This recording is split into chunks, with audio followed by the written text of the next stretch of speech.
Hello students, last video में हमने बात किया था अबाउट इलेक्ट्रॉन्स, है ना। तो इलेक्ट्रॉन्स के बारे में हमने बात कर ली थी और डिस्कवरी ऑफ इलेक्ट्रॉन हमने एक्चुअली देख लिया था कि इलेक्ट्रॉन जो है किस तरीके से डिस्कवर हो जाता है ना। तो उसके बारे में हमने बात कर लिया था। आज जो है उसी को थोड़ा कंटिन्यू करके फिर हम नेक्स्ट जो हमारे फंडामेंटल पार्टिकल्स है, प्रोटॉन और न्यूट्रॉन, उनके डिस्कवरी के बारे में बात करें। ठीक। सो लास्ट क्लास में हम यहाँ तक आ गए थे कि इलेक्ट्रॉन के ऊपर चार्ज जो है वो कितना प्रेजेंट होता है, और हमने देखा था कि इलेक्ट्रॉन के ऊपर जो होता है बेसिकली जो चार्ज प्रेजेंट होता है, ठीक, वो चार्ज इलेक्ट्रॉन के ऊपर जो चार्ज प्रेजेंट होता है दैट चार्ज इज माइनस, हमने देखा था 1 पॉइंट जो है हमारे पास 602 into 10 to the power यहाँ पे -90 coulomb. Coulomb is the unit of charge, है ना, ये हमने देख लिया था। ठीक, तो इतना चार्ज इसके ऊपर प्रेजेंट होता है। ठीक, अब जो है हम बात करेंगे आगे चल के कि जो हमारा यहाँ पे इलेक्ट्रॉन है, उस इलेक्ट्रॉन का एक इलेक्ट्रॉन पे चार्ज तो हमने देख लिया, और लास्ट में शायद हमने यहाँ तक लिया था कि 1 मोल ऑफ अगर आपके पास इलेक्ट्रॉन्स है, ठीक, 1 मोल ऑफ अगर आपके पास इलेक्ट्रॉन्स है तो 1 मोल ऑफ इलेक्ट्रॉन के ऊपर कितना चार्ज होगा। तो हम क्या करते हैं, जो हमारे पास इलेक्ट्रॉन्स है, चार्ज है 1.602 into 10 to the power यहाँ पे -19, ठीक है, इसको हम मल्टीप्लाई कर देते हैं Avogadro's number that is 6.023 into 10 to the power 23 से। ठीक है, क्योंकि 1 मोल का लेना है, 1 मोल मतलब होता है इतने पार्टिकल्स, ठीक है, इतने इलेक्ट्रॉन, इतने प्रोटॉन, इतने न्यूट्रॉन्स, ठीक है, ये मोल कांसेप्ट आपने देख लिया होगा। तो दैट इज इक्वल टू यहाँ पे हो जाएगा, अगर हम इसको सॉल्व करें, ठीक है, तो ये आंसर जो आपका आएगा 1 मोल इलेक्ट्रॉन पे चार्ज, तो वो आएगा 96485, ठीक है, coulomb, which is approximately equal to, हम लेते हैं कैलकुलेशन पर्पस के लिए 96500 coulomb, and this is equal to होता है 1 फैराडे। हमेशा याद रखिए 1 कैपिटल एफ है, ये capital F, and capital F जो है दैट रिप्रेजेंट फैराडे। तो इलेक्ट्रिसिटी को हम फैराडे में भी मेजर करते हैं, ठीक है। तो F is called Faraday and Faraday's constant. F को हम क्या बोलते हैं, Faraday's constant, ठीक है। And therefore 1 Faraday is equal to कितना हुआ 96500 कूलम। इतना चार्ज प्रेजेंट होता है 1 मोल ऑफ इलेक्ट्रॉन्स के पास। ये हमने लास्ट ईयर यहाँ तक हम लिया था और इसको आगे हमने कंटिन्यू नहीं किया था, ठीक है, पता चला, ठीक है। तो ये हो गया 1 मोल ऑफ इलेक्ट्रॉन के ऊपर जो चार्ज प्रेजेंट होगा वो। अब हम बात करेंगे कि अगर आपके पास 1 मोल ऑफ इलेक्ट्रॉन है, 1 मोल ऑफ इलेक्ट्रॉन्स है, ठीक है, सो 1 मोल ऑफ इलेक्ट्रॉन का जो मास होगा, ठीक है ना, वो कितना होगा। तो एक इलेक्ट्रॉन का मास कितना होता है 9.1 into 10 to the power, हम लेते हैं यहाँ पे -31 किलोग्राम्स, ठीक है, और ग्राम्स में अगर लेना होगा तो 9.1 into 10 to the power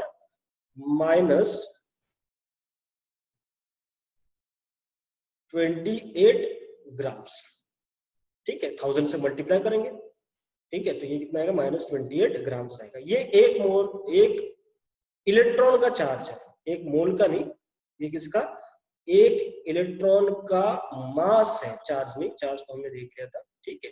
तो 1 इलेक्ट्रॉन का मास ऑफ 1 इलेक्ट्रॉन जो होगा, ठीक है, mass of 1 electron is equal to this much. तो अगर आपके पास 1 मोल ऑफ इलेक्ट्रॉन्स है तो उसका मास कितना होगा, मास ऑफ 1 मोल ऑफ इलेक्ट्रॉन। तो इसको हम एवोगाड्रोस नंबर से मल्टीप्लाई करेंगे, 9.1 into 10 to the power यहाँ पे -31 आएगा, ठीक है, इंटू हम करेंगे 6.023 into 10 to the power 23, तो हमें mass of 1 mole of electron मिल जाएगा, एंड दैट बिकम्स, यहाँ पे आ जाएगा लगभग, अगर आप इसको सॉल्व करोगे तो 0.55 मिलीग्राम, ठीक है। 1 ग्राम हमारे पास जो होता है दैट इज इक्वल टू होता है 1000 मिलीग्राम्स, ठीक है ना। तो यहाँ पे हमारे पास कितना मिलीग्राम आ गया, 0.55 मिलीग्राम। आप इसको ग्राम्स में और किलोग्राम्स में कन्वर्ट कर सकते हैं, ठीक है। अगर आपको मिलीग्राम को ग्राम्स में कन्वर्ट करना है तो 10⁻³ से मल्टीप्लाई करिए, ठीक है। और ग्राम को फिर किलोग्राम में कन्वर्ट करना है तो फिर से 10⁻³ से मल्टीप्लाई करिए, तो आंसर जो आएगा ग्राम्स में वो 0.55 इंटू 10⁻³ ये हो जाएगा ग्राम्स में, ठीक है। और अगर किलोग्राम्स में चाहिए तो 0.55 इंटू 10⁻⁻6 किलोग्राम, -6 यहाँ पे क्या आ जाएगा, किलोग्राम्स आ जाएगा, ठीक है। किलोग्राम्स, ठीक है। तो ये हो जाएगा हमारे पास। तो ये इलेक्ट्रॉन के बारे में। और एक चीज होती है इलेक्ट्रॉन्स में, that is called as specific charge. Specific charge, specific charge is also called as E/m ratio. अब ये E/m क्या है? E मतलब इलेक्ट्रॉन का चार्ज, चार्ज ऑफ इलेक्ट्रॉन, और m मतलब मास ऑफ इलेक्ट्रॉन। तो ये चार्ज टू मास का रेशियो है। चार्ज टू मास का ratio is called as specific charge. तो charge of electron divided by mass of electron, that is called as specific charge of electron. तो specific charge का मतलब charge upon मास, ठीक। और specific charge of electron का कर लेंगे तो इलेक्ट्रॉन का चार्ज अपॉन इलेक्ट्रॉन का मास, ठीक है। ये कितना आएगा? चार्ज हमें पता है एक इलेक्ट्रॉन पे कितना प्रेजेंट होता है, ये तो हमने लिखा है यार, ठीक है ना। कितना होता है? 1.602 इंटू 10⁻⁻19, ठीक है। ये तो चार्ज होता है। मास कितना होता है एक का? यहाँ पे हमने लिखा है, देखो, है कि नहीं। उसको अगर हम लिखेंगे ग्राम्स में, ग्राम्स में मैं लिख रहा हूँ मास, इसका कितना आ रहा है? 9.1 इंटू 10⁻⁻28 ग्राम्स, ये ग्राम्स में आ रहा है, ठीक है। इसको अगर सॉल्व करोगे तो आपका जो आंसर आएगा वो आएगा 1.76 इंटू 10⁻, यहाँ पे 8। यूनिट क्या होगा? कूलम पर ग्राम, तो हम लिखेंगे कूलम पर ग्राम। तो ये हुआ specific charge of electron, 1.76 into 10⁻।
ठीक है।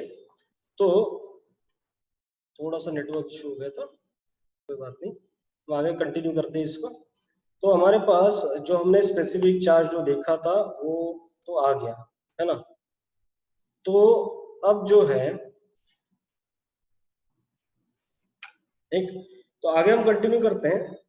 इलेक्ट्रॉन्स के बारे में तो हमने अभी बहुत सारी चीजें देख लिया, ठीक। स्पेसिफिक चार्ज भी हमने देख लिया और आगे वाला क्वेश्चन भी हमने कंटिन्यू किया। अब हम बात करेंगे discovery of proton. Now we talk about discovery of proton. Proton कैसे डिस्कवर हुआ, ठीक। सो प्रोटॉन को डिस्कवर करते टाइम याद रखें, सबसे पहले जो एक्सपेरिमेंट कैरी आउट किया था, that experiment was carry out by scientist, that is Goldstein. Goldstein नाम का साइंटिस्ट था और उसने एक एक्सपेरिमेंट कैरी आउट किया, ठीक है, जिसके थ्रू उसने ऐसा आइडेंटिफाई किया कि उसको एक पॉजिटिवली चार्ज पार्टिकल मिल गया। When the Goldstein carried out an experiment, he got a positively charged particle, ठीक है। उस पॉजिटिवली चार्ज पार्टिकल जो है वहां पे उसकी स्टडी की गई डिटेल में। अब ये स्टडी किस तरीके से वो देख, सबसे पहले तो एक्सपेरिमेंट क्या था वो देख लेते हैं। अब इस गोल्डस्टीन ने क्या किया एक्सपेरिमेंट कैरी आउट करने के लिए, एक ट्यूब यूज किया, जैसे कि हमने कैथोड जो हमारा ट्यूब था सेम उसी तरीके से। सो एक हमारा ट्यूब यूज किया सिलेंड्रिकल शेप का, ठीक, जैसे हमने कैथोड रे देखा था ना इलेक्ट्रॉन के केस में, उसी तरीके से, ठीक। तो यहाँ पे उसने क्या किया, एक ऐसे जो है सिलेंड्रिकल, यहाँ पे ऐसे एक सिलेंड्रिकल उसने ट्यूब ले लिया, ठीक है। थोड़ा सा इसको मैं प्रॉपर बना देता हूँ, तो ऐसे एक सिलेंड्रिकल क्या किया, ट्यूब ले लिया, ठीक। और इस ट्यूब में जैसे कि हमेशा होता है, हमने लास्ट इसमें भी देखा था, एक हम क्या लगते हैं, दो इलेक्ट्रोड्स रखते हैं, प्लेट्स होते हैं मेटल के, है ना।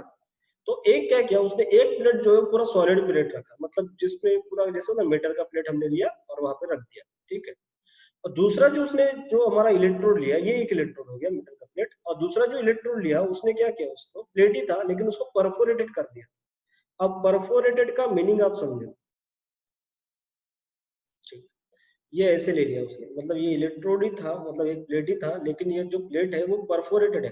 परफोरेटेड का मतलब मान लो कि ये जो हम दिखा रहे हैं ना ऐसे, यहाँ पे इलेक्ट्रोड ऐसे ऐसे, ये यहाँ पे ये ऐसे दिख रहा है, ऐसे ऐसे। अब इसके बीच में गैप है, देखिए इसके बीच में क्या है, गैप है, तो होल्स है, क्या है एक्चुअल में, होल्स। अब होल्स है करके इसको बोला परफोरेटेड। परफोरेटेड का मतलब आपको लेना है जिसमें छेद है, जिसमें होल्स है, उसको हम क्या बोलेंगे, परफोरेटेड, ठीक है। तो ये जो दूसरा उसने यहाँ पे लिया इलेक्ट्रोड, ठीक है, इसको भी कनेक्ट करवा दिया, ठीक है। ये जो था ये हमारा परफोरेटेड, इसको होल है, परफोरेटेड इलेक्ट्रोड लिया, ठीक है। और इस परफोरेटेड इलेक्ट्रोड को और इस सॉलिड पूरा इलेक्ट्रोड जो है, इन दोनों को जो है एक बैटरी से उसने क्या करवा दिया, कनेक्ट करवा दिया। लास्ट टाइम भी हमने देखा था एक बैटरी से हम कनेक्ट करते थे, ठीक है। एक बैटरी से उसको क्या करवा दिया, यहाँ पे ये बैटरी है, इस बैटरी से उसको कनेक्ट करवा, दिस इज बैटरी।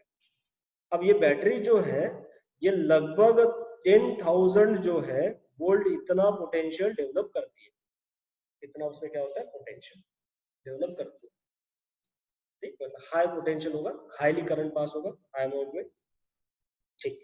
तो ये जो टर्मिनल है इसको बना देते हैं पॉजिटिवली चार्ज। पॉजिटिवली चार्ज हमने लास्ट में भी देखा था, इसको हम क्या बोलते हैं, एनोड, ठीक है कि नहीं। और जो निगेटिवली चार्ज होता है टर्मिनल, उसको हम बोलते हैं क्या, कैथोड। कैथोड जिसके तरफ कैटायन जाएगा, कैटायन मतलब पॉजिटिवली चार्ज जाएगा निगेटिव के पास, ये बन गया कैथोड। एनायन कहाँ पे जाएगा, एनोड पे जाएगा, पॉजिटिवली चार्ज के पास, ठीक। तो ये चीज था। अब देखो लास्ट इसमें भी हमने यही किया था। अब इस ट्यूब जो है, ये जो ट्यूब है पूरा, ये इसमें भी वैक्यूम क्रिएट किया हुआ है, वैक्यूम क्रिएट किया हुआ है, यहाँ पे वैक्यूम वेंट है, यहाँ से वैक्यूम क्रिएट किया, मतलब हवा निकाल दी। और फिर हवा निकालने के बाद थोड़ा सा इसमें क्या किया, इस ट्यूब में H2 गैस भर दिया है, हाइड्रोजन गैस, थोड़ा सा क्या भरा है, हाइड्रोजन गैस। तो this cylindrical shape tube contains hydrogen gas. दो इलेक्ट्रोड्स है, एक परफोरेटेड कैथोड है हमारा और दूसरा एनोड है, ठीक है। और दोनों को हमने कनेक्ट करवा दिया बैटरी के साथ, जो पोटेंशियल अप्लाई करने वाला है लगभग 10,000 वोल्ट, ठीक है। और अंदर में वैक्यूम क्रिएट करके उसमें थोड़ा सा हमने क्या कर दिया, हाइड्रोजन गैस को भर दिया, ठीक है। तो यहाँ पे हाइड्रोजन गैस अंदर प्रेजेंट है।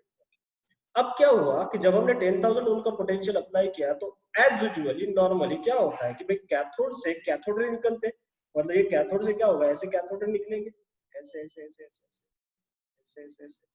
लास्ट टाइम हमने देखा था ना, कैथोड से ये कैथोड रे ऐसे निकलेंगे और कहाँ पे जाएंगे, एनोड की तरफ जाएंगे, ठीक।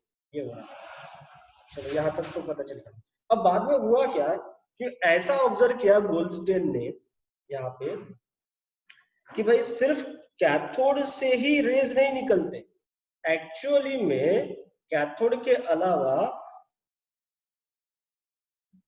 इसके अपोजिट डायरेक्शन में स्ट्रेट लाइन में एनोड से, एनोड की तरफ से कैथोड की तरफ भी रेज निकलते, ऐसे जैसे कैथोड से निकल रहे थे वैसे एनोड की तरफ से भी कैथोड की तरफ ऐसे पास होने वाले रेज निकलते, जो मैंने रेड से यहाँ पे बोला है।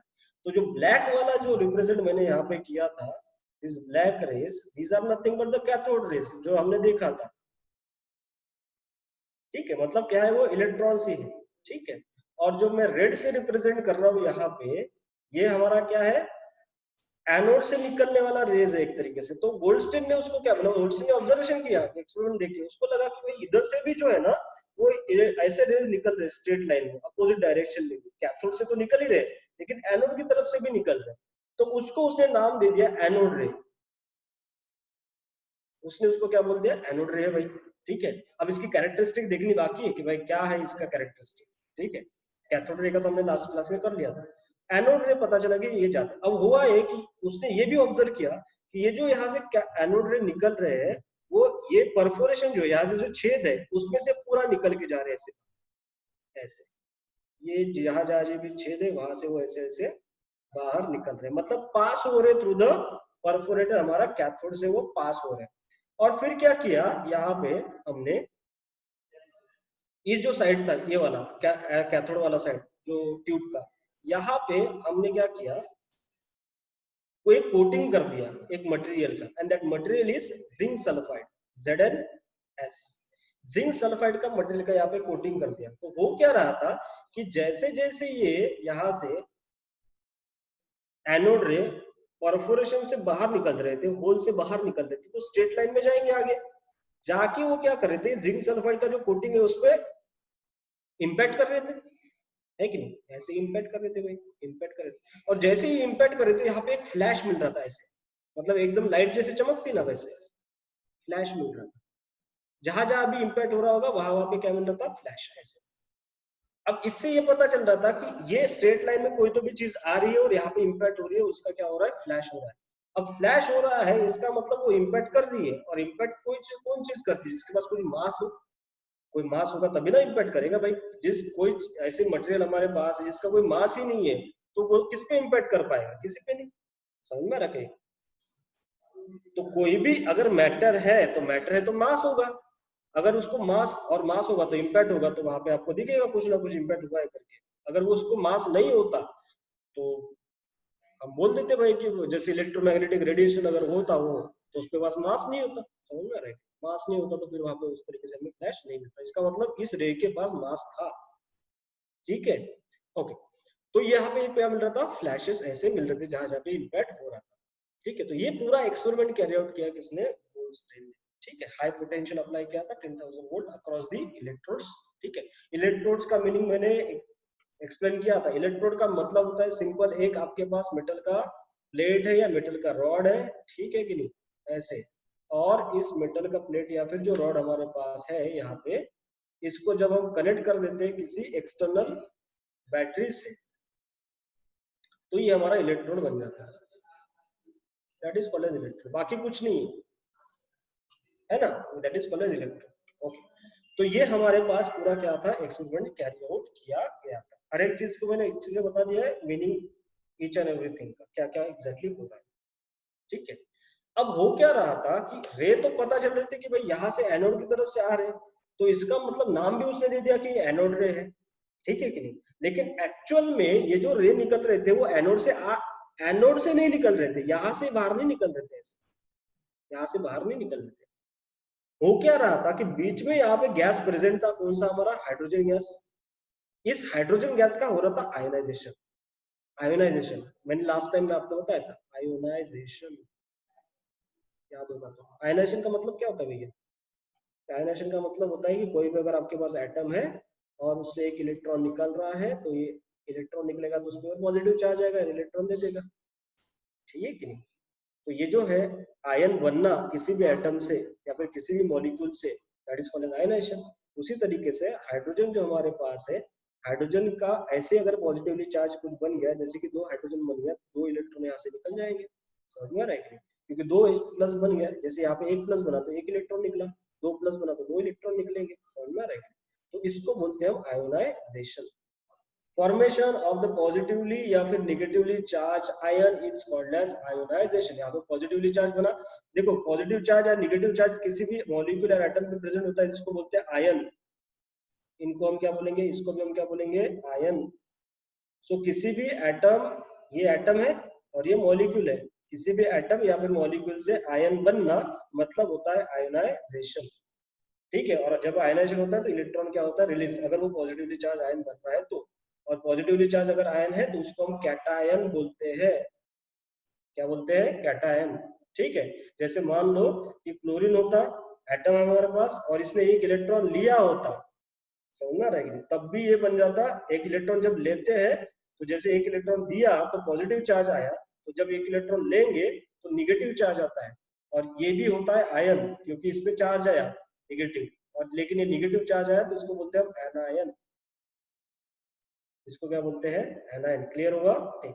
तो यहाँ पे हो क्या रहा था कि कैथोड से जो कैथोड रे निकल रहे थे उसकी वजह से हाइड्रोजन गैस का हो रहा था आयनाइजेशन, और हाइड्रोजन गैस H2 से बन रहा था H+, और ये H+ जो है वो इस साइड से फिर इस साइड में ऐसे जा रहा था, और यही H+ एक्चुअल में हमारा क्या था, एनोड रे था, स्ट्रेट लाइन में पास हो रहा था।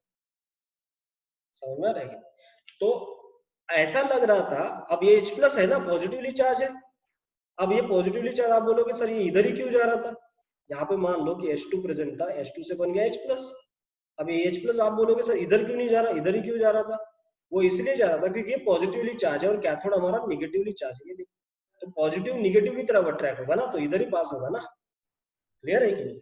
ठीक, तो पॉजिटिवली चार्ज हाइड्रोजन जो हो रहा था वो इधर पास हो रहा था। क्लियर है, समझा? ठीक है, तो ये हमने एक्सपेरिमेंट पूरा का पूरा यहाँ पे देख लिया कि किस तरीके से हो रहा है। ओके, अब जो है इस रे जो हमने यहाँ पे एनोड रे जो है यहाँ से ऐसे जो पास हो रहा था, इसका स्टडी किया गया था। ठीक है, और इसका स्टडी किया थॉमसन ने, जे थॉमसन, इलेक्ट्रॉन वाला हमारा थॉमसन जो है, थॉमसन ने इसका क्या किया, स्टडी किया। थॉमसन ने स्टडी किया किसका, एनोड रे का स्टडी किया, और उसकी प्रॉपर्टीज जानी कि what are the properties of anode ray. ठीक है, और फिर उसने प्रॉपर्टी स्टडी किया और उसको ये पता चला कि भाई इस एनोड रे के ऊपर पॉजिटिव चार्ज होता है, तो उसने उसको नाम दे दिया positive ray. Positive ray is the name given by Thomson. Thomson ने उसको क्या बोला, पॉजिटिव रे बोल दिया। ठीक है, ओके, क्लियर है यहाँ तक?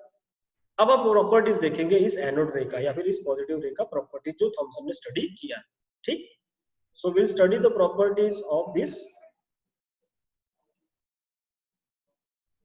Anode ray. Okay, so properties of anode ray. First property जो उसने स्टडी किया वो ये बोला यहाँ पे कि these rays travel in straight line। एक स्ट्रेट लाइन में क्या होता है, वो ट्रेवल होता है। ठीक है, and cast the shadow of an object placed in their path। ठीक है, इसका मतलब ये समझना है कि मान लो ये यहाँ से एनोड रे ऐसे ऐसे ऐसे ऐसे पास हो रहे थे, ये एनोड रे ऐसे पास हो रहे थे। ठीक है, ठीक है, और बीच में हमने क्या किया, यहाँ पे ये ऑब्जेक्ट रख दिया। ऑब्जेक्ट मतलब कोई भी हमारा सॉलिड मटेरियल हमने यहाँ पे रख दिया। ठीक है, और यहाँ पे हमारा स्क्रीन था। स्क्रीन मतलब एक पर्दा मान लो जैसे, है कि नहीं, या ठीक है। तो हो क्या रहा था, जैसे ये पर्दा है और इसके मान लो जैसे हमने लगा दिया था मटेरियल, इसके ऊपर मान लो लगा दिया होता हमने जिंक सल्फाइड का। तो एक्चुअल में जिंक सल्फाइड का जब मटेरियल यहाँ पे ZnS जिंक सल्फाइड, इसका मटेरियल जब लगाएंगे तो एक्चुअल में जब हमने देखा था क्या, एनोड रे जब इंपैक्ट करते तो फ्लैश फ्लैश होता है यहाँ पे, है ना, चमकता है ऐसे। तो जहां जहां आएगा वहां चमकेगा। लेकिन हो क्या रहा है, यहाँ से ये इसका नंबर, यहाँ से जैसे ये जा रहा है एनोड रे, तो ये यहाँ से टकराएगा एनोड रे से, सॉलिड मटेरियल से। क्योंकि ये अच्छा खासा सॉलिड मटेरियल है, तो यहीं से रिफ्लेक्ट हो जाएगा, यहीं पे रुक जाएगा, ये आगे पास ही नहीं होगा। तो ये जो पोर्शन है, ये वाला यहाँ से लेके यहाँ तक वाला पोर्शन, यहाँ पे आपको कोई स्प्लैश नहीं दिखेगा, और यहाँ पे फ्लैश नहीं दिखेगा, लेकिन बाकी जगह पे दिख जाएगा, यहाँ दिख जाएगा, यहाँ दिख जाएगा आपको, है कि नहीं। तो बाकी जगह पे आपको जो है स्प्लैश दिखेगा, यहाँ दिख जाएगा, इस पोर्शन में दिखेगा, लेकिन ये जो पोर्शन है, ये यहाँ से लेके यहाँ तक आपको यहाँ पे कोई दिखेगा नहीं। तो इसका मतलब है कि यहाँ पे जो है इस ऑब्जेक्ट का शैडो हो गया। क्या हो गया? शैडो हो गया ना। जैसे मान लो कि हम जो है एक लाइट इधर से फोकस आ रहा है, मैं यहाँ पे खड़ा हूँ, ठीक है, ये पीछे दीवार है, यहाँ से अगर लाइट आएगा तो लाइट जो पीछे वॉल पे जो होगा वो मेरा शैडो बनेगा ना, क्योंकि लाइट के रेज को मैं क्या कर रहा हूँ, यहाँ पे ऑब्स्ट्रक्शन है मेरा, मैं ऑब्जेक्ट हूँ, मेरा क्या है, ऑब्स्ट्रक्शन है, या लाइट यही से रुक जाएगी, लाइट पास नहीं होगी मेरे बॉडी से, बराबर है कि नहीं। वैसे एनोड रे इससे पास नहीं होंगे, बाकी जगह से आजू बाजू से क्या हो जाएगा, पास हो जाएगा, तो बाकी जगह पे आपको मिल जाएगा उस एनोड रे का इम्पैक्ट, लेकिन इस पोर्शन में बॉडी पे उसका इम्पैक्ट नहीं मिलेगा।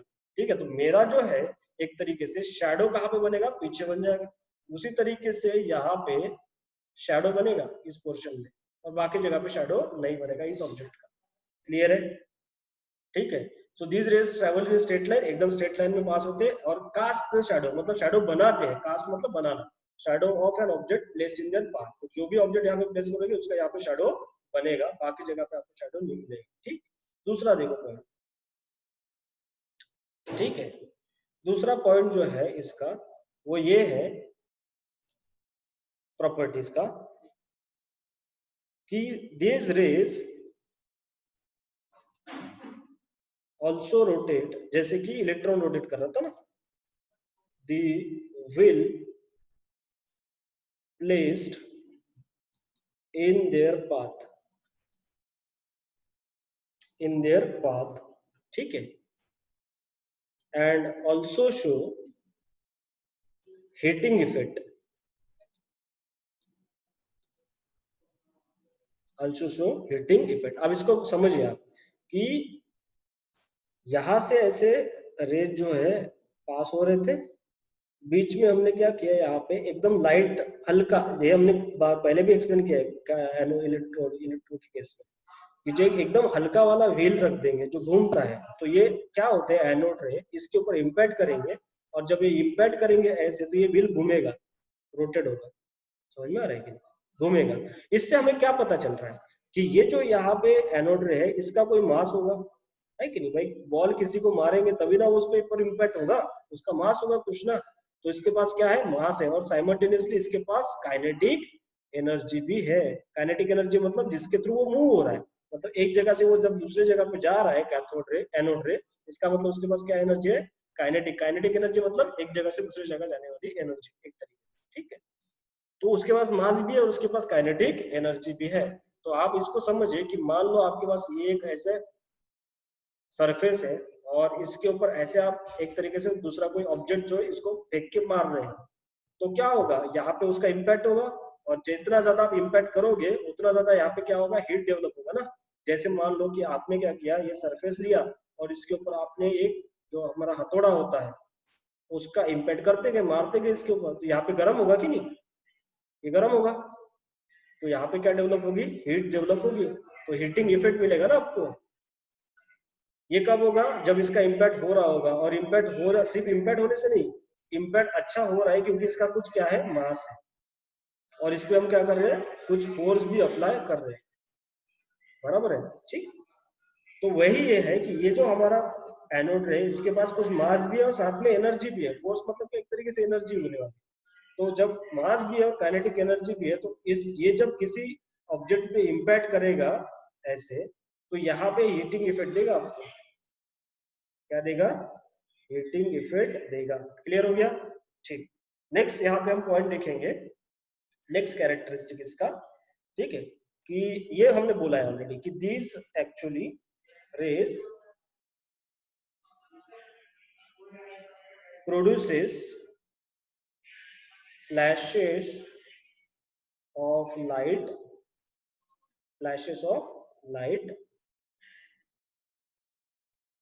on zinc sulphide screen. ये हमने देखा है कि भाई जैसे वो इम्पैक्ट करेगा यहाँ पे फ्लैशेस हमें मिलती है, यहाँ पे मैंने बात करा, ठीक है, जिंक सल्फाइड वाला, ठीक है, ओके। तो ये हमने देखा। अब हम नेक्स्ट प्रॉपर्टी भी इसकी देखेंगे। तो फोर्थ वन, ठीक, fourth property is they can pass through, these rays can pass through thin metal foil। अगर आपके पास कोई थिन मेटल, एकदम थिन ऐसे मेटल का कोई फॉइल है तो इसमें से आर पार पास हो जाएगा, ठीक है, मतलब इसकी साइज छोटी है, इससे हमें पता चल रहा है। नेक्स्ट प्रॉपर्टी हम देखते हैं यहाँ पे, these rays they can cause ionization of gases। मतलब ये यहाँ पे बीच में मान लो आपने कोई गैस रख दिया है, जैसे कि नाइट्रोजन गैस रख दिया, और यहाँ से आपने एनोड रे को पास कर दिया है, ये हमारा एनोड रे है, पास कर दिया, तो ये जो गैस के यहाँ पे मॉलिक्यूल होंगे N2, ठीक है, इनका वो क्या कर देगा, आयोनाइजेशन कर देगा, और आयोनाइजेशन करेगा तो इसके ऊपर चार्ज आएगा, आइदर पॉजिटिव या फिर नेगेटिव, ठीक है। और आयोनाइजेशन इसलिए करता है कि इसके पास सफिशिएंट एनर्जी होती है, ठीक है, क्योंकि आयोनाइजेशन करना मतलब या तो इलेक्ट्रॉन को निकालना होता है या इलेक्ट्रॉन को ऐड करना होता है, समझ में आ रहा है। तो आयनाइजेशन ये कर पाता है क्योंकि इसके पास सफिशिएंट काइनेटिक एनर्जी होती है, सफिशिएंट एनर्जी होती है to cause ionization. Next property हम देखेंगे कि ये जो रेज है, दीज रेज हैव लेस, हम बोल सकते हैं, या फिर smaller specific charge then electron. Then क्या आएगा, इलेक्ट्रॉन। अब इसको समझिए, less specific charge, specific charge का मतलब क्या होता है, charge upon mass, charge upon क्या होता है, मास। अब जैसे हमने देखा कि इसका मास तो ज्यादा होता है भाई, किसका, हमारा जो एनोड रे है उसका जो मास है वो क्या होगा, ज्यादा होगा, मास ज्यादा होगा तो स्पेसिफिक चार्ज क्या होगा, कम होगा, मास ज्यादा स्पेसिफिक चार्ज क्या हो जाएगा, कम हो जाएगा, ठीक है, ओके। फिर हम देखेंगे और कैरेक्टरिस्टिक इसका, कि ये जो एनोड रे है, ठीक है, इन एनोड रेज का जो E/m वैल्यू है, मतलब स्पेसिफिक चार्ज जो है, स्पेसिफिक चार्ज जो है, दिस E/m वैल्यू मतलब स्पेसिफिक चार्ज जो है, depend on gas taken in discharge tube. अब देखो, डिस्चार्ज ट्यूब मतलब क्या, वो जो हमने ये ट्यूब लिया था जिसमें हमने इलेक्ट्रॉन रखा था, उसको बोलते हैं डिस्चार्ज ट्यूब। डिस्चार्ज क्यों, क्योंकि वहां से या तो एनोड से या तो कैथोड से डिस्चार्ज हो रहे थे कोई रेज, एनोड रे या फिर कैथोड रे, इसलिए उसको बोलते हैं डिस्चार्ज ट्यूब, ठीक है। और ये जो एनोड रे है, इस एनोड रे का जो E/m वैल्यू होगा, मतलब उसका चार्ज टू मास वैल्यू जो होगा वो डिपेंड होगा गैस, उसमें उसके अंदर हमने क्या भरा है। क्योंकि हमने देखो इलेक्ट्रॉन के केस में मैंने स्टेटमेंट आपको लिख के दिया था कि स्पेसिफिक चार्ज जो होता है वो इंडिपेंडेंट होता है, या फिर चार्ज इंडिपेंडेंट होता है गैस कौन सा है और इलेक्ट्रॉन कौन सा है उससे, मतलब अंदर क्या गैस भरा है नहीं है, इलेक्ट्रॉन कौन सा है, उससे कोई फर्क नहीं पड़ने वाला। इलेक्ट्रॉन इलेक्ट्रॉन होता है, मैंने कहा था, उसमें कोई चेंजेस नहीं होगा, उसका मास भी उतना रहेगा, उसका चार्ज भी उतना रहेगा, कोई डिफरेंट नहीं होगा। लेकिन यहाँ हो क्या रहा है कि दो इलेक्ट्रोड जब हमने प्लेस किए तो जो एनोड से कैथोड की तरफ जो रे जा रहे थे वो एनोड से नहीं निकल रहे थे, बीच में जो गैस प्रेजेंट था, इस गैस का क्या हो रहा था, आयोनाइजेशन, और इसका आयनाइजेशन होकर हमें मिल रहा था पॉजिटिवली चार्ज आयंस, और ये आयंस जो थे वो मूव हो रहे थे फ्रॉम एनोड्स टू कैथोड। तो गैस जो यहाँ पे प्रेजेंट होगा वही आयनाइज होगा ना। जैसे मान लो हमने हाइड्रोजन गैस लिया था तो हमें H+ आयन मिला था, तो H+ आयन यहाँ से यहाँ जा रहा था, ठीक। अब मान लो हमने हाइड्रोजन गैस के बजाय हमने यहाँ पे कोई और गैस रखा होता, मान लो हमने रखा होता O2 गैस, ऑक्सीजन गैस, तो ऑक्सीजन गैस अगर रखा होता तो ऑक्सीजन गैस का आयनाइजेशन होके ठीक है ना, हमें मान लो O प्लस मिल जा, मान लो ऐसे मान लेते हैं O प्लस मिल जाता, ठीक है। तो O प्लस अगर मिल जाता है, हम अज्यूम कर रहे हैं O प्लस मिल रहा है, तो यहाँ पे O प्लस अगर मिल जाता है तो हाइड्रोजन जो H प्लस है, H प्लस पे चार्ज कितना है 1 है, दिख रहा है ना आपको, पॉजिटिव चार्ज कितना 1, और हाइड्रोजन का मास जो होता है वो भी 1 होता है, तो मान लो 1/1 आता है E/m का वैल्यू, ठीक। लेकिन ऑक्सीजन का जो चार्ज है वो तो 1 है, लेकिन एक ऑक्सीजन का जो मास होता है वो होता है यहाँ पे 16, तो 1/16 हो जाता है ना, समझ में आ रहा है कि नहीं। तो यहाँ से जो अगर गैस हम यहाँ पे ऑक्सीजन भर देते तो जो रे निकलता एनोड की तरफ से कैथोड की तरफ जाने वाला, जिसको हम एनोड रे बोलते हैं, उसका चार्ज टू मास रेशियो जो हो जाता यहाँ पे वो कुछ अलग होता, ठीक। और अगर हम हाइड्रोजन गैस भरते तो उसका चार्ज टू मास रेशियो कुछ अलग हो जाता, समझ में आ रहा है कि नहीं। तो मेरा कहने का मतलब ये है कि ये जो चार्ज टू मास रेशियो होता है किसी भी इसका, वो डिपेंड होता है हमारे इस पे, वो जो चार्ज टू मास रेशियो होता है वो डिपेंड होता है कि अंदर में गैस कौन सा प्रेजेंट है, ठीक। ओके, तो ये हुआ कुछ कैरेक्टरिस्टिक किसके, हमारे एनोड रेज के। अब हम आगे बात करेंगे कि ये जो हमने एनोड रेज देखा है इसके कुछ जो क्वांटिटेटिव प्रॉपर्टीज है वो देख लेते हैं। क्वांटिटेटिव मतलब उसका चार्ज कितना है, नंबर में देखेंगे, ठीक है। तो ये जो एनोड रेज जो थे, ये जो एनोड रेज जो थे जो पास हो रहे थे, ठीक है, फ्रॉम एनोड से कैथोड की तरफ, इनको जो है प्रोटॉन बोला गया। क्या बोला गया, प्रोटॉन। क्या बोला गया, प्रोटॉन। हम डिस्कवरी ऑफ प्रोटॉन ही कर रहे थे। तो फिर ये जो एनोड रेज जो एनोड से कैथोड की तरफ जा रहे थे उनको नाम क्या दिया गया, प्रोटॉन दिया गया, एंड दिस नाम इज गिवन बाय रुदरफोर्ड। किसने दिया, रुदरफोर्ड ने ये नाम दिया, रुदरफोर्ड ने ये नाम दिया प्रोटॉन, ठीक है। और प्रोटॉन मतलब हाइड्रोजन गैस लिया था ना, मतलब प्रोटॉन का मतलब ये होता है H प्लस। तो एनोड रेज बेसिकली क्या थे, H प्लस आयन का मूवमेंट था फ्रॉम एनोड से लेके कैथोड पे, ठीक है। और फिर ये जो प्रोटॉन है इसका क्वांटिटेटिवली चार्ज कितना है, मास कितना है, स्पेसिफिक चार्ज कितना है, वो आइडेंटिफाई किया गया, ठीक है। तो अभी जो हम देखेंगे वो प्रोटॉन की कैरेक्टरिस्टिक देखेंगे। प्रोटॉन मतलब ही क्या है, हमने देखा था इलेक्ट्रॉन प्रोटॉन न्यूट्रॉन होते हैं ना एटम में, तो उसमें से इलेक्ट्रॉन का हमने देख लिया था, अभी हम किसका देख रहे हैं, प्रोटॉन का। तो एनोड रे मतलब ही क्या है, प्रोटॉन रे है, ठीक है। और इस प्रोटॉन का कैरेक्टरिस्टिक क्वांटिटेटिव में हम देखेंगे कि इस पे चार्ज कितना है। तो चार्ज जो होता है एक प्रोटॉन पे जो चार्ज होता है, ठीक है, that charge is equal to, ठीक है, जितना हमारे इलेक्ट्रॉन पे होता है उतना ही होता है, लेकिन पॉजिटिव में होता है, ठीक है, अपोजिट। इलेक्ट्रॉन पे चार्ज था माइनस में, तो यहाँ पे आएगा प्लस 1 पॉइंट क्या आएगा 602 into 10 to the power minus 19 coulomb. ये हुआ एक प्रोटॉन के ऊपर का चार्ज, ठीक है। तो ऑब्वियस है कि अगर आप एक मोल ऑफ प्रोटॉन लेते, एक मोल ऑफ क्या लेते हैं, प्रोटॉन लेते, तो उसके ऊपर का जो चार्ज होता, charge on 1 mole of proton जो होता वो क्या होता, 1.602 into 10 to the power minus 19 multiplied by Avogadro's number, that is 6.023 into 10 to the power 23। और आंसर जो आता, जो हमारा इलेक्ट्रॉन का आया था वही आता, that is 96500 which is equal to 1 farad. समझ में आ रहा है, ठीक।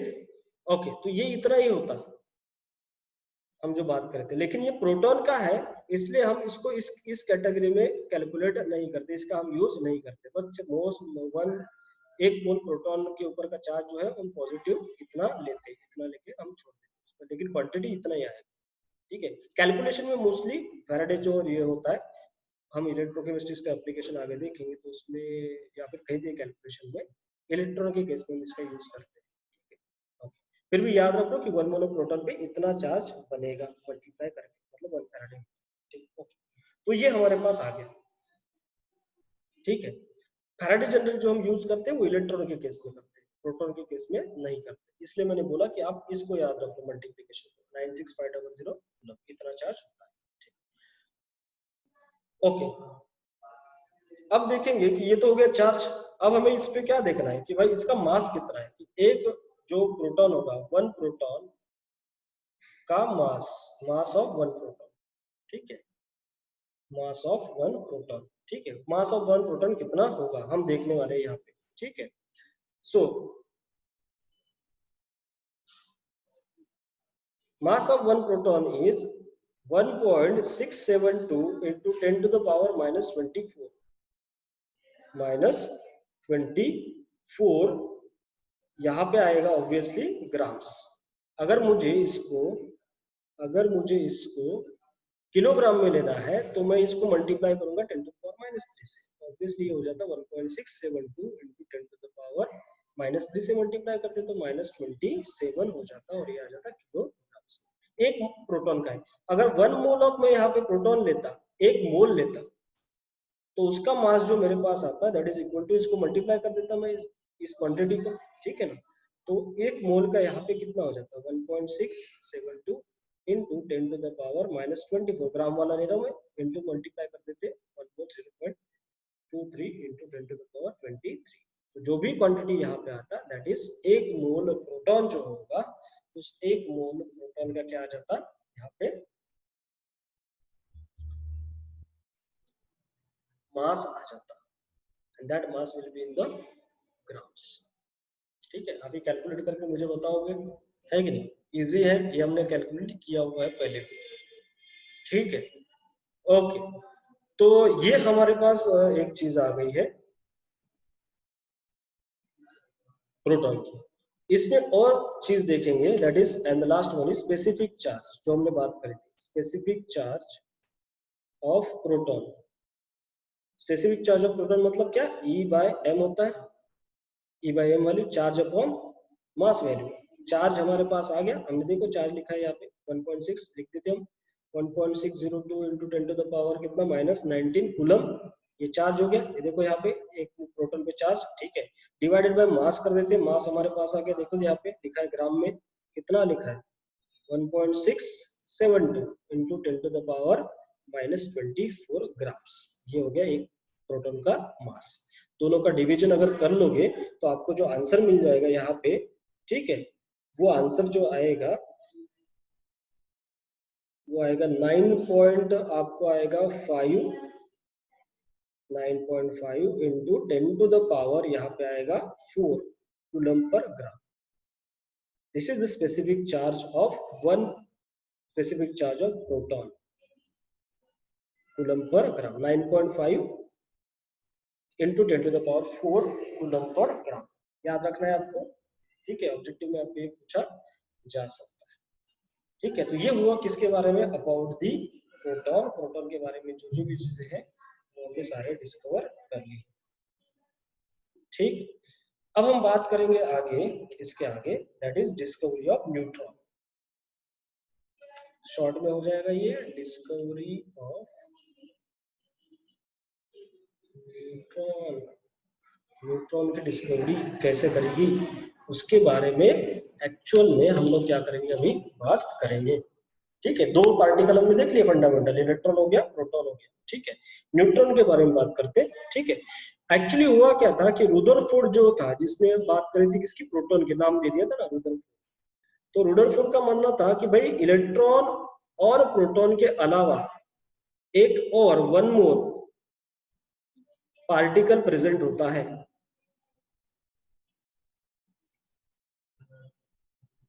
इन एटम। उसका ये कहना था कि एक और होना प्रेजेंट चाहिए, ठीक है। और उसका ये भी कहना था कि एक्चुअली ये जो पार्टिकल होगा दैट मे बी न्यूट्रल, वो क्या होगा, न्यूट्रल होगा। इस पे ना पॉजिटिव चार्ज होगा ना ही इस पे नेगेटिव चार्ज प्रेजेंट होगा, ठीक है। और इसका जो मास होगा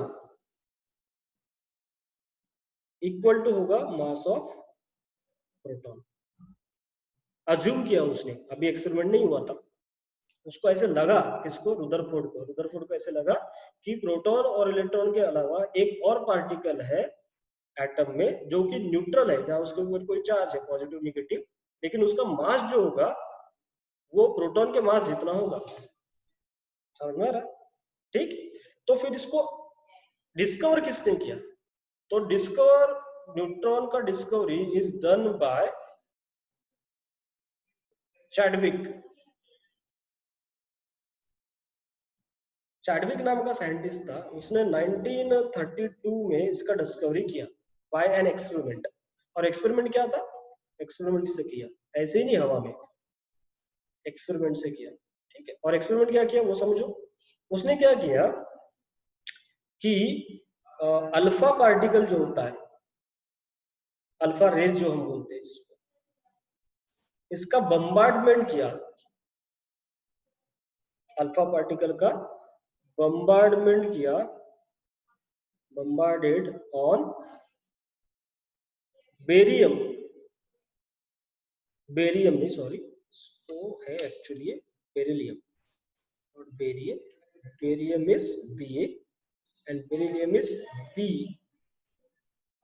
ठीक है, it is bombarded on beryllium, that is B, beryllium bombardment किया।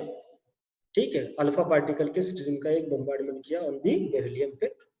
ठीक है, और उसने कुछ ऑब्जर्व किया, ऑब्जर्व किया, उसने ये ऑब्जर्व किया, ऑब्जर्व क्या किया वो बता रहा हूं यहाँ पे। ऑब्जर्वेशन क्या थे? ऑब्जर्वेशन ये थे कि उसने ऑब्जर्व ये किया कि some penetrating radiations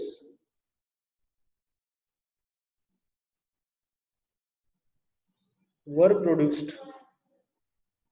कुछ पेनिट्रेटिंग रेडिएशन मतलब जो अच्छे से दूसरे मटेरियल में पेनिट्रेट हो सकते हैं, जिनकी पेनिट्रेशन पावर अच्छी है, वो प्रोड्यूस हो गए हैं। ठीक है, और ये जो रेडिएशंस है, पेनिट्रेटिंग रेडिएशन प्रोड्यूस हुए, उनके पास कोई चार्ज नहीं है, नो चार्ज, मतलब they do not get deflected under electric and magnetic field, electric and magnetic field. मतलब जैसे मान लो कि ये ऐसे रे प्रोड्यूस हो गए है ना, रेडिएशन, पेनिट्रेटिंग रेडिएशन ऐसे प्रोड्यूस हो गए, ये यहाँ से ए पॉइंट से बी पॉइंट की तरफ जा रहे थे। यहाँ पे हमने क्या किया, ऊपर और नीचे हमने एक इलेक्ट्रिक फील्ड अपना लगा दिया, जैसे कि पॉजिटिवली चार्ज हुआ इलेक्ट्रिक फील्ड और निगेटिवली चार्ज। अगर इस रे के पास कोई चार्ज होता, आइदर पॉजिटिव होता, तो ये निगेटिव की तरफ अट्रैक्ट हो जाते, मतलब इधर डिफ्लेक्ट हो जाते। इसको कहते हैं डिफ्लेक्शन। इसको क्या कहते हैं? डिफ्लेक्शन। मतलब स्ट्रेट लाइन के बजाय बीच में ही कहीं तो भी मूव हो जाना, that is called as deflection. ठीक है, तो इधर डिफ्लेक्ट हो जाता अगर पॉजिटिव चार्ज होता। मान लो अगर नेगेटिव चार्ज होता तो इधर डिफ्लेक्ट हो जाता, नेगेटिव कहाँ अट्रैक्ट होता? पॉजिटिव की तरफ। लेकिन हुआ ये कि ना ये इधर जा रहा था ना ये इधर जा रहा था, इसका मतलब ना इसमें पॉजिटिव चार्ज होगा ना नेगेटिव चार्ज, वो कहा जा रहा था स्ट्रेट। क्लियर है? तो they do not gate deflected under electric और मैग्नेटिक फील्ड। इसका मतलब उसके ऊपर कोई चार्ज नहीं, ना पॉजिटिव चार्ज है ना नेगेटिव चार्ज है। ठीक है, और सिंस ये न्यूट्रल था, ये इसका मतलब ये क्या है? न्यूट्रल है, इसलिए फिर इसका नाम रखा गया न्यूट्रॉन। क्या रखा गया? न्यूट्रॉन। न्यूट्रॉन नाम भी चैडविक ने दिया था। ठीक है, और जो ये एक्सपेरिमेंट कैरी आउट किया, अल्फा पार्टिकल बम्बार्डमेंट हुआ बेरिलियम पे और वो ऑब्जर्वेशन हुआ, वो कैसे हुआ वो उसको समझा। ठीक है, उसमें हुआ ये कि ये हमने एक क्या ले लिया, यहाँ पे बेरिलियम लिया, बेरिलियम था हमारे पास। बेरिलियम का जो एलिमेंट है हमारे पास, एटम है, उसमें कितने प्रोटॉन है और कितने उसका मास है, वो हम रिप्रेजेंट कैसे करते हैं, आप पीरियोडिक टेबल में देख सकते हैं। बेरिलियम का जो एटॉमिक नंबर होता है वो कितना होता है? 4। एटॉमिक नंबर कितना होता है? 4। तो एटॉमिक नंबर होता है 4 और इसका मास जो होता है दैट इज इक्वल टू होता है 9। जनरली एटॉमिक नंबर का डबल जो होता है किसी भी एटम का, एलिमेंट का मास होता है, लेकिन कभी कभी एक्सेप्शन में वो एक ज्यादा हो सकता है। तो यहाँ पे भी एक्सेप्शन है, कैसे? जैसे सोडियम का होना कितना चाहिए? 11 एटॉमिक नंबर है, तो उसका मास होना चाहिए था 22, लेकिन एक्चुअल में उसका मास कितना होता है? 23 हो जाता है। ठीक है, तो इसका मास जो है, इसका मास है कितना 9, ठीक है। Atomic number 4, mass is 9 AMU, atomic mass unit, ठीक है, आपने मूल कंसेप्ट में देखा होगा। फिर ये बेरिलियम पे क्या हुआ, अल्फा पार्टिकल जो था हमारा, ये है हमारा अल्फा पार्टिकल, अल्फा पार्टिकल मतलब अल्फा रेज, इसका क्या क्या बम्बार्डमेंट, अटैक करवाया ऐसे इस पे, ठीक है। तो अल्फा पार्टिकल जो होता है that is nothing but the helium, और हेलियम होता है 2-4, हेलियम क्या होता है 2-4, ठीक है। एटॉमिक नंबर इसका क्या है हेलियम का 2 है, और मास जो है इसका that is equal to 4 AMU, atomic mass unit, ठीक है। अब अल्फा पार्टिकल हेलियम हमारे पास है, ठीक है, लेकिन ये He2 एटॉमिक, ये तो हेलियम है लेकिन इस पे चार्ज होता है कितना +2, मतलब 2 इलेक्ट्रॉन इसमें से निकाले हुए होते हैं। He+2 मतलब He2+ जो होता है that is called as alpha particle. इसका बम्बार्डमेंट किया किस पे, बेरिलियम पे, ठीक है। बेरिलियम पे जब इसका बम्बार्डमेंट किया, बम्बार्डमेंट करने के बाद यहाँ पे फाइनली प्रोडक्ट जो हमें मिला वो एक मिला यहाँ पे हमें कार्बन, एक्चुअली क्या मिला, अल्फा पार्टिकल बेरिलियम पे इम्पैक्ट किया, अटैक करवाया, बम्बार्डमेंट करवाया, तो ये जो यहाँ से प्रोडक्ट बना वो बना कार्बन, कार्बन का एटॉमिक नंबर 6 और मास होता है 12, ठीक। और साथ में एक और पार्टिकल मिला जिसमें देखा तो इस पार्टिकल पे कोई चार्ज नहीं था, ठीक है। तो ये जो पार्टिकल बना था इसको चार्ज कुछ नहीं था, चार्ज क्या था 0, ठीक। मास इसमें था 1, मास कितना था 1 AMU था। तो फिर इसको नाम दे दे, देखो चार्ज 0 है, मास कितना है 1 AMU, बराबर है कि, ठीक। तो इलेक्ट्रॉन, इस चार्ज 0 मतलब ना इसमें इलेक्ट्रॉन है, तो इसको नाम दे दिया न्यूट्रॉन 0 और 1, N01, and this is nothing but the neutron. तो कभी भी आप न्यूट्रॉन को रिप्रेजेंट करेंगे तो N01 से हम रिप्रेजेंट करते हैं, जिसपे इस पे जो है एक्चुअली कोई चार्ज प्रेजेंट नहीं है, लेकिन मास इसका कितना है 1 है, क्लियर है। प्रोटॉन का भी याद रखिए, प्रोटॉन का भी जो मास होता है that is nothing but 1 AMU, कितना होता है 1 AMU ही होता है, ठीक है। तो प्रोटॉन का जितना मास होगा उतना ही न्यूट्रॉन का मास होगा, कितना 1 AMU होगा। अब इसको फिर से मैं बता रहा हूँ, बेरिलियम लिया, बेरिलियम पे अल्फा पार्टिकल इम्पैक्ट किया, अल्फा पार्टिकल हमारा क्या था 2-4 था, ठीक है, 2-4 का इम्पैक्ट हमने करवाया, बेरिलियम हमारा क्या था यहाँ पे एक्चुअल में 4-9 था, ठीक है, मतलब 4 यहाँ पे प्रोटॉन थे, टोटल मास कितना था 9 AMU, यहाँ पे 2 प्रोटॉन थे और टोटल मास कितना था 4 AMU। तो इसका इम्पैक्ट करने के बाद आपको क्या मिला, यहाँ पे देखो 6-12 मिला, मतलब 6 प्रोटॉन वाला एक आपको कंपाउंड मिला, दैट इज एलिमेंट मिला, दैट इज कार्बन, और जिसका मास कितना 12 AMU है, ठीक है।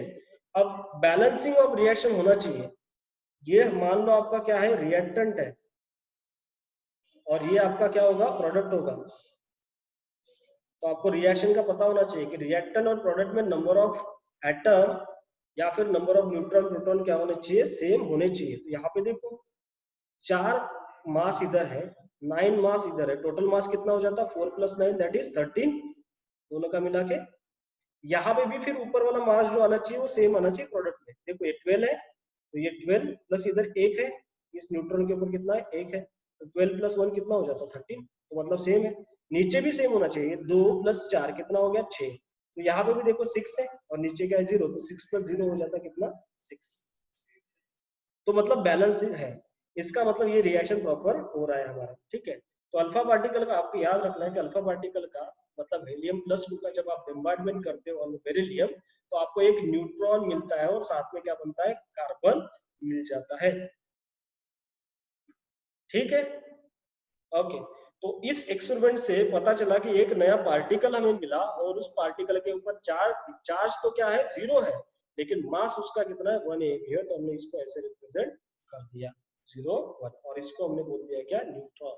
तो आगे से आप याद रखोगे न्यूट्रॉन का मतलब होता है, न्यूट्रॉन का मतलब होता है N01, जिसपे चार्ज जो है 0 है लेकिन उसका मास कितना है 1 AMU है, ठीक है।